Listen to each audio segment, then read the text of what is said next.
guys, welcome back. It is Caitlin, and we are here with 26 Pythagoras. How are you doing? Hey, what's up, Caitlin? Thanks for having me on. No worries. How's your day going? It's going pretty good. It's still a little early over here on the East Coast in the States, but we're good. I'm glad to be here with you this morning. Good. I'm glad that you're, able to come and have a chat with me. So, I just wanted to know actually from like kind of our first chatting, where did the name Pythagoras kind of come from? Yeah, no doubt. So Pythagoras is an ancient philosopher, and actually the work of like Socrates and Aristotle and some of the more renowned names you might know, all that's based on Pythagoras' work. And at some point in the last few years, I changed my name actually. I went to LA and I worked with a known artist, and my name kind of blew up a little, and I didn't have control of my brand enough on social media, so there became all these people imitating my name in some variation, so I had to change my name.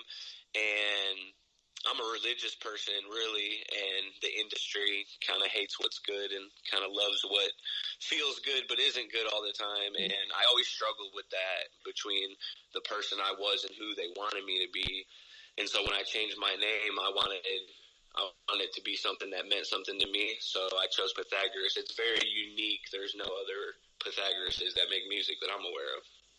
And so, like, what was your main reason for doing that? Like, is it anything specific to you? Because I know that he's obviously into, like, religion and, like... So, yeah, I've gone through two awakenings in my life, and the second one I've gone through, I actually discovered Pythagoras. Pythagoras wrote the Western scale of music that it's based on. He's the one that discovered that there's only so many variants of octaves or tones. Yeah. And as I went through my second awakening, I was looking at music and how there's only so big of a scale, and how if you could understand music, you could read one of the patterns of the universe. Music is a universal pattern. Sound is itself. Our ears just recognize sound, but there's only so many octaves in existence. And when I tried to start researching this, it brought me to Pythagoras, and I was like, wow, he figured this shit out. So most people know Pythagoras from a squared plus b squared equals c squared. That's Pythagorean little theorem. Triangles, yeah. Yeah, he was a mathematician. If you watch my videos on YouTube, you'll be watching one of my songs, and it'll take you into some crazy video on, like, calculus and shit.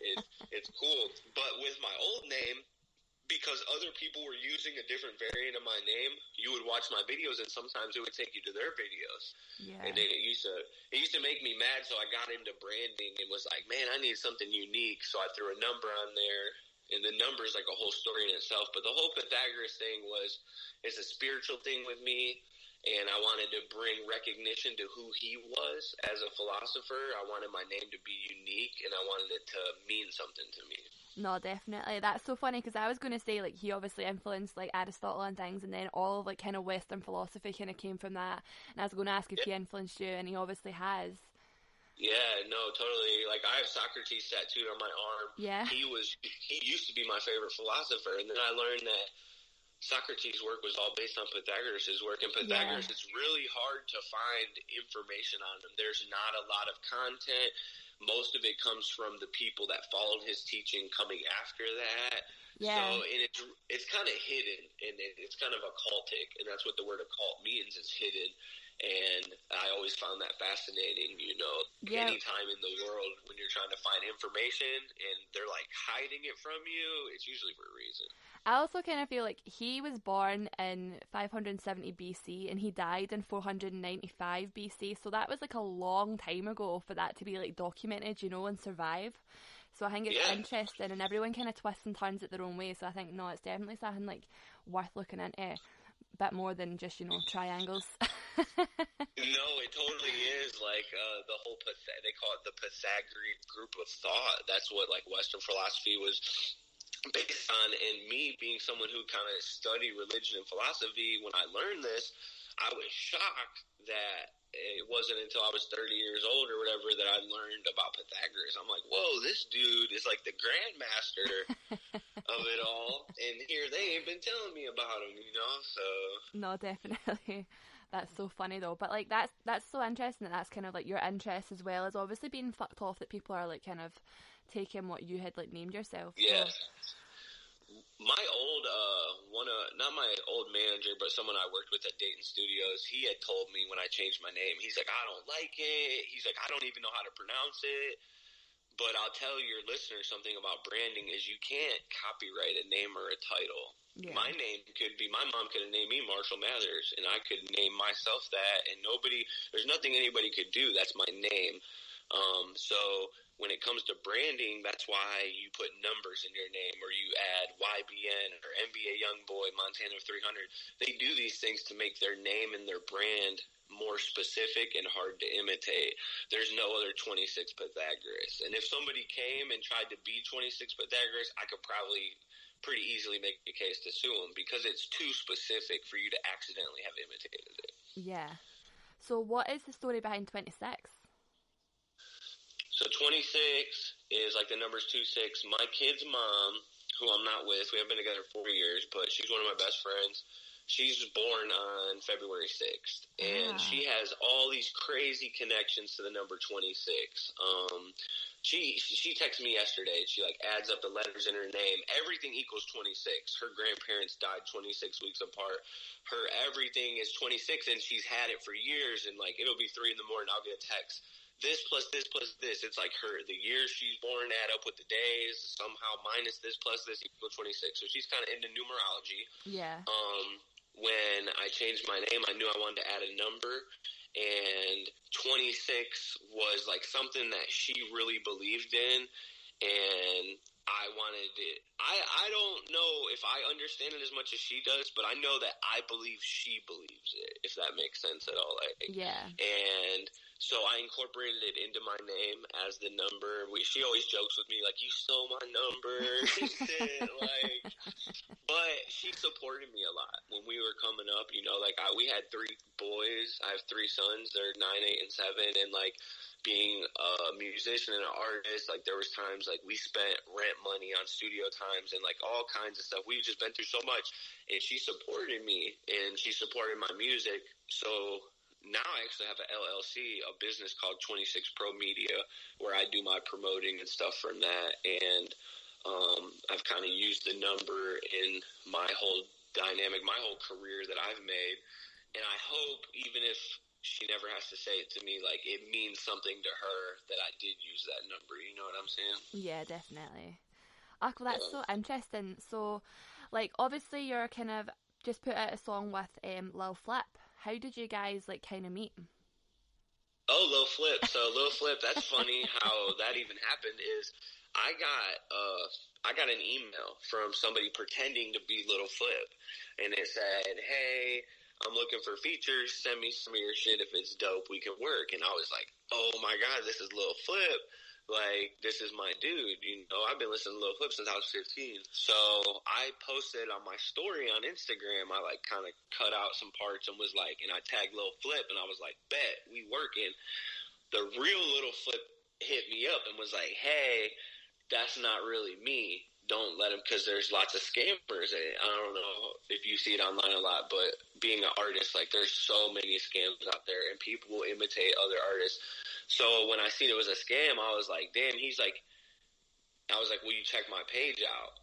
When I asked him that, he sent me his manager's link, his manager's number, and was like, have your manager hit my manager up. And that's really how it happened. So it's funny, it was a fake email that led me to posting that even got his attention, that put us in contact with each other. So it's funny how life works. I wish it was a cooler story, like I was at the club and this and that, but no, it was a fake email, and I was lit, and I'm like, hell yeah, and then, you know, you'd be surprised, like, that's one thing I love about Instagram, is I've been able to connect with some of my favorite artists, you know what I mean? Like, I don't really want to get on your show and name drop and stuff, but, like, some of my idols and people that I've just looked up to, I've listened to, and Lil Flip's one of them. He's like a legend to me. As far as I'm concerned, like, I've made it in my genre because I went from listening to his music as a kid to having a song with him. So I don't know, you know, what more there is. The only thing I'm missing right now is the money. Yeah. Like, they need to pay me. Well, I was listening to it. Oh, yeah.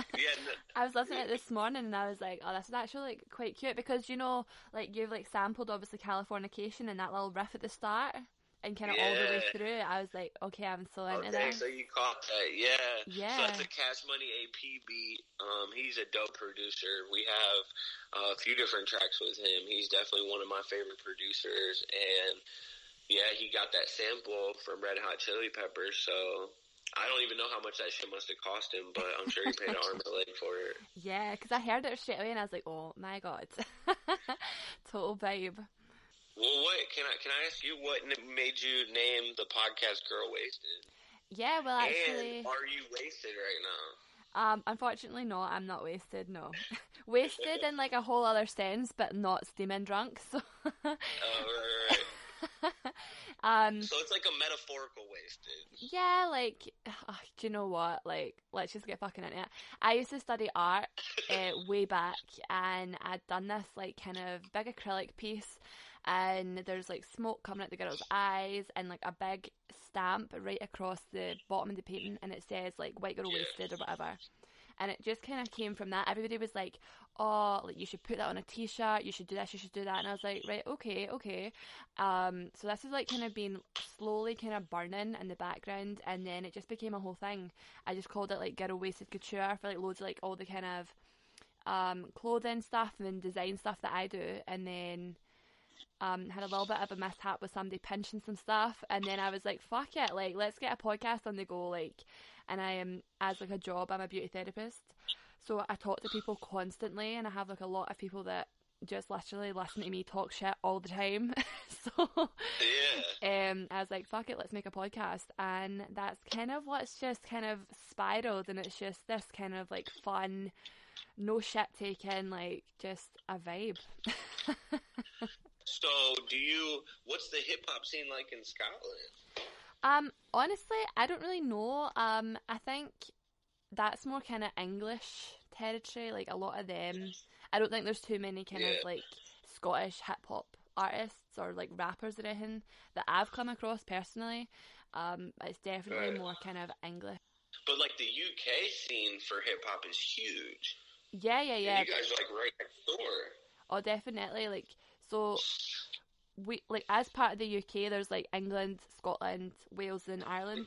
But like Scotland, I don't think there's nothing that's like mega big. Well, only half of Ireland to be correct, right? Yeah, half. Because the other half, like, we don't fuck with y'all. No. We're like, no, keep them out. I don't know which side I'm from. I'm just playing. Like, you're totally fine. But I've heard a story one time that this theologian was out in Ireland, and he got approached by, it was one side or the other, and they put a gun to him, and they said, do you believe in God? Or they asked, it was because they war over Catholic and Protestant stuff. Yeah. And he asked him, he's like, is your God the God of the Catholics or the God of the Protestants? He's like, I don't believe in God. And they're like, well, do you not believe in the Catholic God or not believe in the Protestant God? Like, and the joke is just to exemplify that at some point it wasn't about the issue, and it just became like a war and shit. So I don't know if that's Northern Ireland or Southern Ireland, but I know the UK owns half of that shit, and the other half is like not down with them. Yeah, I'm pretty sure it's the northern we have, and then the south, because there's that kind of like divide. It's a whole issue.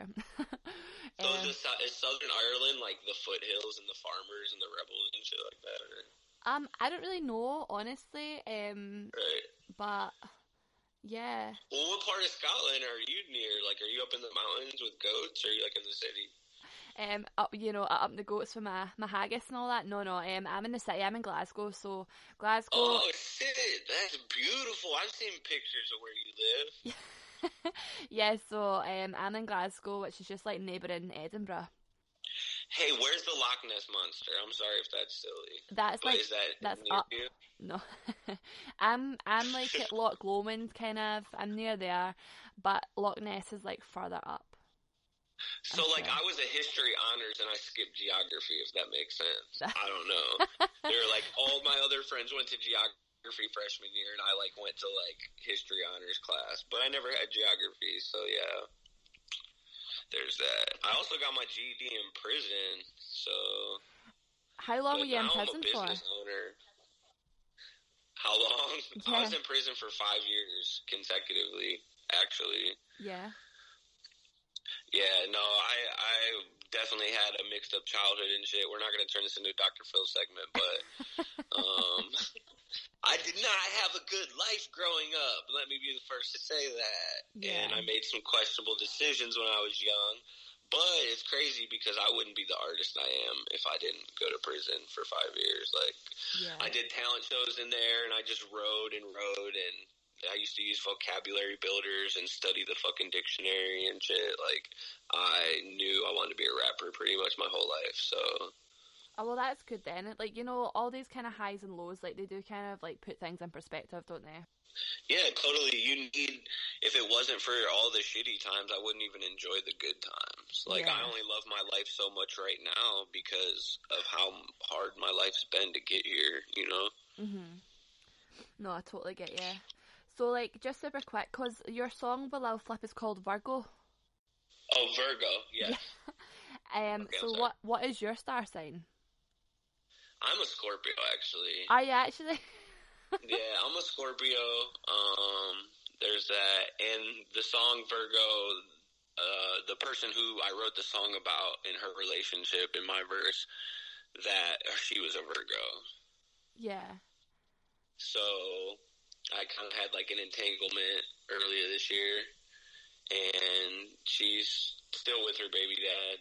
We've known each other for years and always had chemistry and stuff, and we got involved, and she wasn't happy, and that happens in relationships because those are hard, and I kind of made her happy, made her love herself a lot, and that's a gift that I have. That's cool. And we were supposed to be together, and she was kind of stalling on it, and I kind of jumped the gun. I was drinking one day, and I hit a mutual friend up and kind of put all the cards out. Listen, me and her been together this long. If you don't tell them, I will. Kind of put everything out there. So then then she tried to cut me off and was like, she was really mad at me. And I'm like, what the fuck? Like, now I'm salty as fuck. Like, and so I get on my social media, my Facebook, and I kind of put it all on blast. And we all have mutual friends in Dayton, where we're from. And then, you know, I'm like on Facebook Live trying to find her house and go fight her baby dad. And yeah, it was nuts for a little bit. But, you know, love does that shit to you when you care about somebody. I mean, I've seen some of my best friends in the worst fights with each other, and I know at the end of the day, like, they love each other. Yeah. So none of it was from the wrong place. I think I was hurt, she was hurt. But I published a song. Actually, if you listen to it all the way at the end, there's some voicemails from her I put on the song. Yeah, I was actually going to ask who that was. So that's the girl that you were involved with. Yeah, that's Virgo. I called her from my girlfriend's phone a few weeks ago and was like, did you hear the track? And she's like, you're an asshole. I'm like, did your baby dad listen to it? She's like, who the fuck phone you calling me from? I'm like, my girlfriend. Like, my girl's sitting there laughing and shit. Like, so it's all love. It wasn't a disrespect thing. I actually wrote a second verse to that, and I dropped it so I could put Flip on the track. But if you listen to it, a lot of it was just real true, man. And people in relationships, you know, they tend to take shit for granted. And it's easier on the outside looking in when you've known someone for years, and I could tell you 20 things about her that are amazing, and I don't need her in front of me.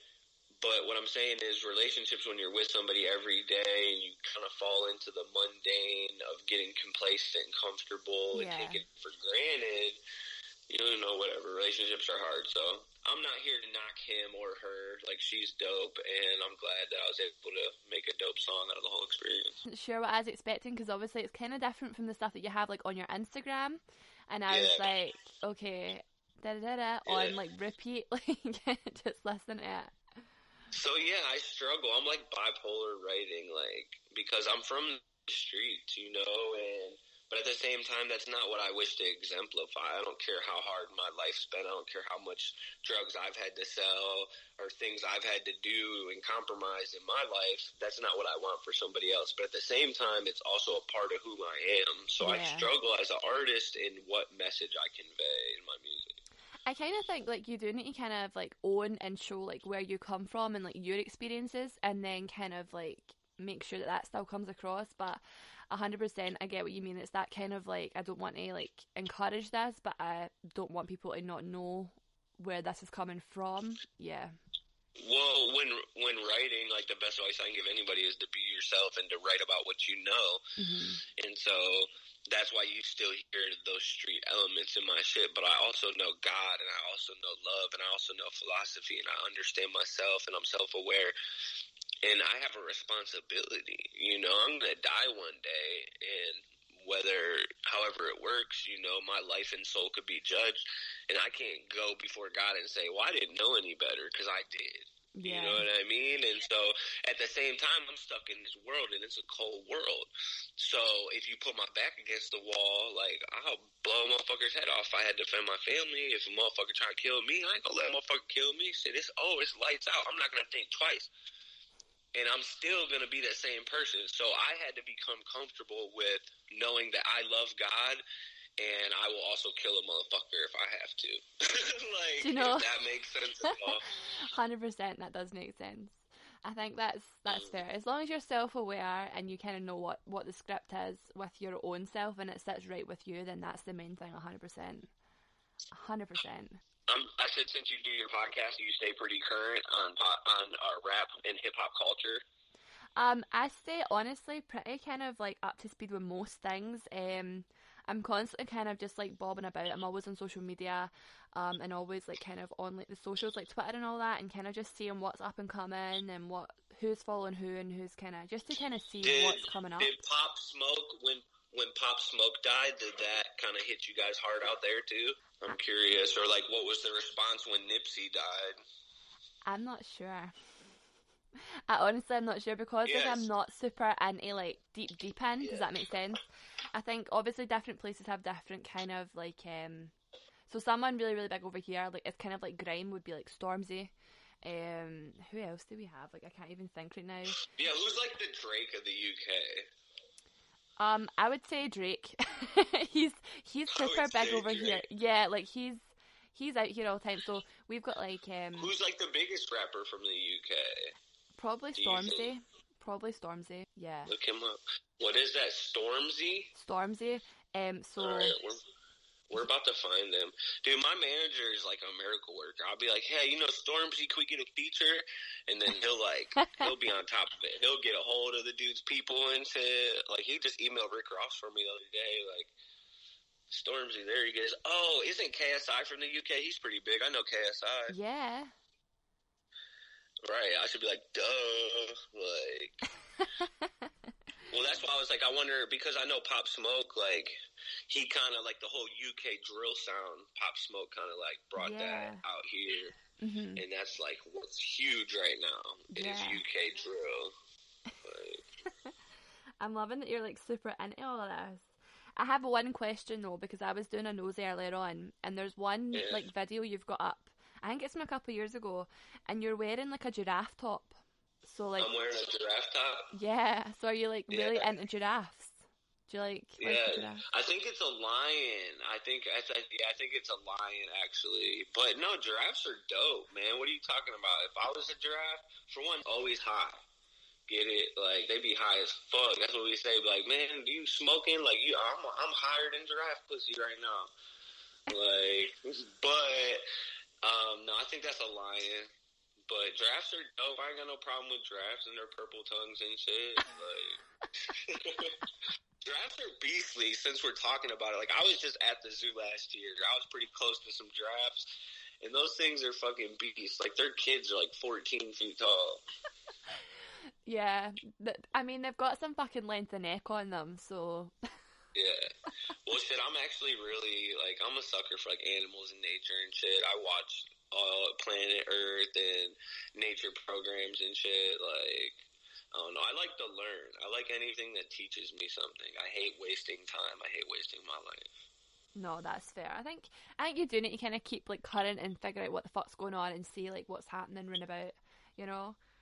What did you... Oh, you know what? He did. I played her. You're right. I do have a giraffe shirt. It was a LRG giraffe shirt. Yeah. Like, I'm not dumb. I know what a lion and a giraffe looks like. Okay, you're right. I did have a giraffe shirt. Yeah, it was LRG. I got that a couple years ago. I just gave that to my nephew and shit. I have a really bad problem with buying nice shit and, like, giving it away to people. Like, I'm that guy. Like, I will give someone their shirt off my back if they like it. Fair. But yeah, absolutely. It's cute though because it's obviously like family, so it's like your nephew and things as well. Yeah, well, he's tried to re-gift me things I've given him too, like a couple years later. Like, hey, Uncle Sean, you want this hat that's like trash that I gave you 2 years ago? No, I don't want that back, bro. Like, but I tell you what, like, that's what it's all about. If I can't share it with my family, what's the point of having this shit? 100%. Yeah. So what do you like to do, like, in your downtime? Like, when you're just chilling, what's your kind of favourite thing? Downtime? Oh my gosh. I wish I knew what that was. If I have any downtime, my girlfriend is totally going to get that. And then, really, like, I go to school full-time for business, and then, like, I have my website that I do promotion for, which I don't even have the time to, like, work for more artists, helping them, because I have a couple that I do, and I do my own shit. And then I write music every day, and I practice my music every day. And I obviously have to keep up on my Instagrams. I got about like 30 pages. I really only use He Hate Me SP, and I use all the other pages. I don't really post new content to them. I kind of just have them so other people can't ever have them, like have a page in my name. So I literally have like 50 Instagrams. But if you just go on Instagram and type in Ohio rapper, one word, you'll literally find like 20 of my profiles. Yeah, 20. 20. That's a lot. We can do it. Yeah, we can do it right now. Actually, I did it to Cassidy last night because he's like, tag a dope artist. So I tagged like 10 of my profiles. Fair enough. Yeah, fair enough, right? So how are you finding like my Scottish accent? Are you finding it quite easy to understand? How am I finding what to understand? My accent. Our chat? No, my accent. Oh, yeah, your accent. Okay. Well, obviously I'm having a little trouble because I keep saying, what? But I like it. I should have prepared. I should have put Alexa on, like, the UK accent all week. Yeah. Right? Well, it depends because we have so many accents. Like, if you go into Edinburgh, they talk slightly differently to, like, how I talk in Glasgow. And then if you go further down or further up, it's mental. Like, we don't have much ground to cover. Well, I think this is the part where I acknowledge. Yeah, I just want to say for men everywhere, accents are totally sexy on chicks. So, I mean, if that's what you wanted to know, yes, we love your accent in America, Caitlin. Did I say your name right? Yes, you did. Yeah, no, the accent's dope, and I think what's crazy. There's accents out here just between like Alabama and Louisiana and like Ohio.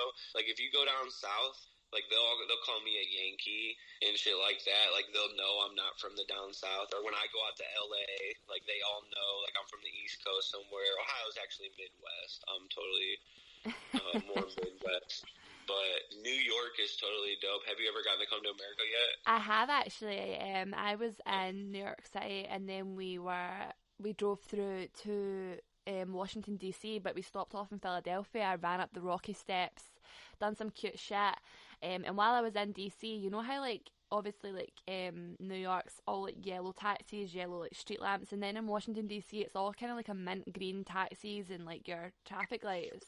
I was like, oh my god, it's so much duller here. What the fuck is going on? Like, but it's all right because I ended up actually flashing some builders, and that was. I was going to say unintentional, but it was intentional at the time. So wait, you flashed who? Some builders. They were building outside our hotel, and I don't know, it was just daft. Hey, that's a fucking riot, dude. New York is dope. Like, if you're a city person at all, like, New York is the best place in the world. Like, I love living in New York City. But it's bloody expensive. I like having space, too. In Ohio, we have, like, huge trees and rivers, and motherfuckers got farms out here and shit. They got corn. You be driving and shit. You'll be in the city, and then you'll just be in the middle of cornfields. That's how kind of Ohio is a little bit. But, man, New York is, like, amazing. I don't know. You said New York, and my mouth's just, like, salivating. I love New York City so much. How long did you live in New York for? Oh, I lived in New York for just like 3 months. I lived in Brooklyn. I worked out in Manhattan.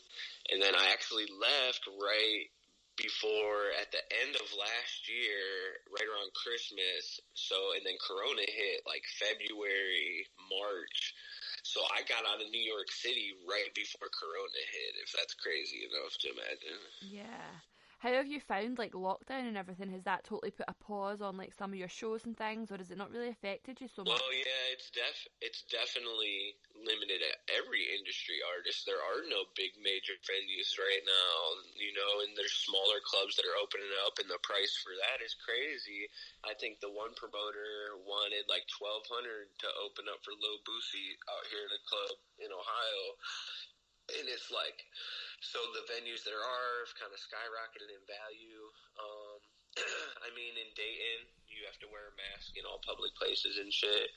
I don't wear one, really. I tell them I got asthma and shit. Like, I got a problem with people telling me what to do, so I don't know. But if I really, like, if I thought I was sick or something, like, I wouldn't go out. I don't know a single person that has coronavirus. Yeah. Like, I don't even know, like, a friend of a friend. The only people I know that got that shit are on the news, for real. So there's a lot of thought over in America that, like, not that we think it's bullshit, we just think it's something that they're not telling us. Yeah.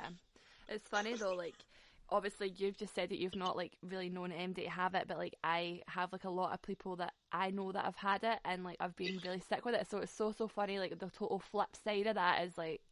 So tell me about that. Is it, like, legit? Were they about to die? Was it, like, flu, or what was it like for them? So, like, where I work in Glasgow, like, I work with a lot of, like, doctors and things and nurses, and a lot of them decided that, like, they were still going to go skiing and things, like, when they were, like, this kind of started, because I think everybody kind of underestimated it, and they said it was really, really bad. Like, some of them were in their bed for, like, 2 weeks, some of them were just, like, deathly looting, and I think it was more of the fear of spreading it onto, like, people that had already underlying conditions or, like, were frail anyway, so I think that was where they kind of were more stressed about it, but because they were kind of, like, 30s, 20s to 30s, quite fit and healthy generally, they just had, like, a really, really, really, like, kind of drained, really kind of, like, bad flu almost. But some of them are still saying that they can't taste or smell things properly, so it's mad how, like, long it's gone on for, you know. And if so, you think... you don't have to answer this, but because you said you work in healthcare, I've heard that there was people that were dying of things that had nothing to do with corona that were being diagnosed as coronavirus, and in America it's because basically the states get money from the federal government for every single patient that was counted. So basically the CDC was over here mass over-reporting deaths, and they were basically, hospitals were saying people died of corona when it had nothing to do with corona. It's actually funny you should say that, because I saw something on the Joe Rogan podcast that was Elon Musk had been on, and he said something like the guy could die of cancer that he already had, and if he had even, like, a trace of corona, he would then be classed as a corona case. Yeah. And it's very, very funny because I saw that 2 weeks before our, like, person on the news for, like, our government was like, oh yeah, so you could get hit by a car, and if you had corona on you, like, you're a corona death. And I was like, that's fucking mental that he said that 2 weeks ago. Now you're saying it, and then people have turned around and been like, that's not the case here. Like, people here have died from a corona, and it's been corona related. Whereas, yeah, so I think it's hard to know what's real and what's not real when it comes to the media and politics, because it's all a fucking shit show at the end of the day, you know. So I think just do what you can to stay safe and protect, like, the people around you the best that you can. That's my main advice for it, generally, with or without corona. No, I totally agree, and shout out Joe Rogan and Elon Musk. I actually love that show, and hopefully, I would love to see your subscribers up there into Joe Rogan land, because he's got a bigger platform than fucking Fox News, dude. Like, Joe Rogan's the man. And that dude's, like, self-made, too. Like, I got so much respect for the people in this country that just, like, went out there and just hustled and worked harder than other people. Like, people ask me all the time, like, oh, how'd you get to where? Bitch, I worked my ass off. I sat in fucking closets writing music for 7 hours at a time every single day for, like, the past 10 years. Like, that's how I got good, you know what I mean? Like, I didn't just wake up and was dope. Like, talent is born, but skill is refined. 100%. Skill is and it's something you have to work at. And so, I don't know, people want like a shortcut all the time. People want the easy way. I used to think that I was so talented that somebody was just going to watch one of my videos on Facebook and I was going to get a call from fucking Def Jam. And boy, was I misunderstood. And it's just not how the music business works, dude. And like, as I was talking to my girl last night, in 2020, when I look at an artist, if you wanted me to rate you or try to define you in some kind of way as far as where you're at in your career, like, basically it's like, what does your Instagram page look like? Do you post things on your Instagram besides music? Okay, then that's not an artist page. Do you even have a website? Are you even published on iTunes or Spotify? Do you even know how to get your music distributed? These are the questions I would ask an artist. I don't care how talented you are. Like, I'm not going to say it doesn't matter because talent goes a long way, but it never got me a deal. You know what I mean? Like, yeah, 100%. So, I just have one last kind of question. How many tattoos do you have? Oh my gosh, we'd have to count. Yeah, I haven't counted in years, but I'll tell you something about my tattoos. They all mean something to me. I got my kids' names on my hands, and the numbers 13 and 26.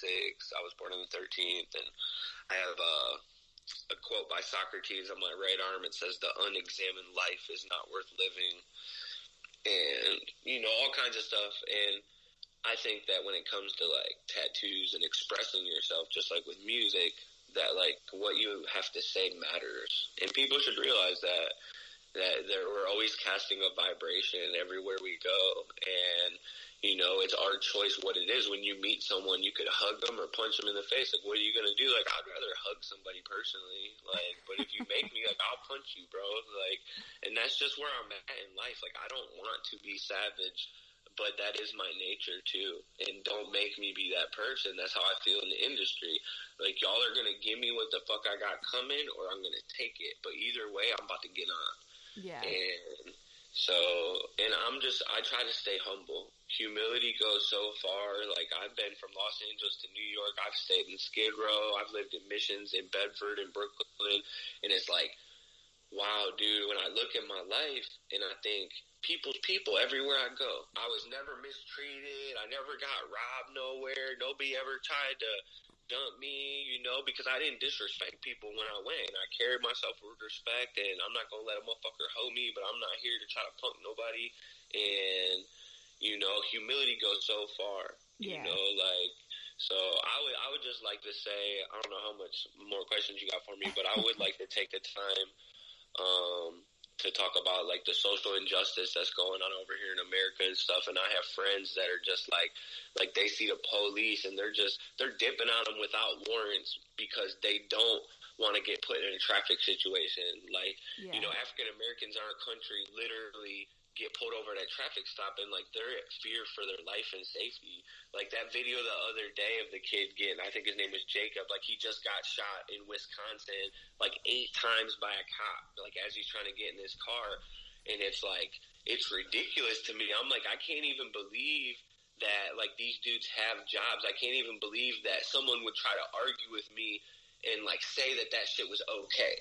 Because it's not okay. And, like, I see being white in America and watching, like, this whole social injustice movement, there's so many white people that, like, they're backlashing at the situation, and they hear Black Lives Matter and they think white people get killed by cops too and all this bullshit. And it's like, hold on, like, it's not about you. You feel me? Like, they're not saying white people don't get killed by cops. They're saying that motherfucking black people do, bro.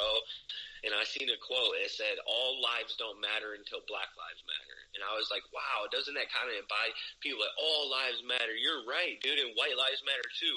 But black lives don't matter as much as white lives. And that's what they're saying. And I think as a white person, when you get to a level of awareness, when you can see white privilege and what it is and things like that. It took me becoming an adult to really understand it, because I grew up in a minority neighborhood in Cleveland, and I went to an all prominently black church coming up. So being somebody that was from the streets, from the hood, I never had nothing my whole life. So don't sit here and tell me that the color of my skin ever got me shit in life, because it didn't. That used to be my attitude, but that's not true. That's not true at all. And a white person is way more likely to not get shot in a traffic situation. White people ain't even scared. They be the ones that's like talking shit back to the police. And then you'll see a black person, like the cops are just ready to shoot. They're trigger happy because of this stigma. And I think hip hop, it has its place in it. I mean, these athletes are stepping up, and what are we doing as artists? We're still making fucking music talking about killing each other, bro. Like, that's all. We as a people need to be a little bit more self-aware and responsible for the culture that we help create. Because Meek Mill said it last week or a couple weeks ago. He said, we set the culture. We create it. We as artists help create the culture and the trends.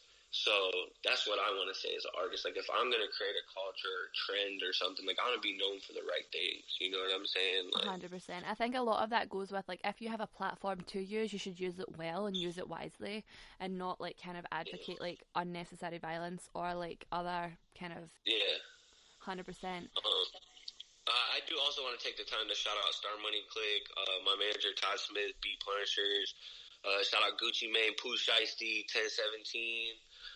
Shout out Quality Control, QC, and Lil Baby and all them. They doing their thing over there. So I really appreciate you having me on. I'm so glad that we had this little chat, and I love that we kind of got deeper from the beginning, in and out, all the way along. So, yeah. I can't help it. I'm sorry, and I don't know if your listeners, if they wanted something a little more crazy, but I'm a deep person, and that's what life's about. Do you know what? It's the Scorpio in you. It's totally fine. Don't even worry about it. I loved it. So, beautiful. Okay, all man. right, awesome. Girl Wasted. And thanks for having me on. If you want to look me up, it's Ohio Rapper on any platform, Snapchat, and then also He Hate Me, SP on Instagram. But my name's Sean Kane, 26 Pythagoras. Thanks for having me on. You're welcome, my love. Okay, guys, that was Pythagoras 26, or even 26 Pythagoras, and I will see you next Sunday.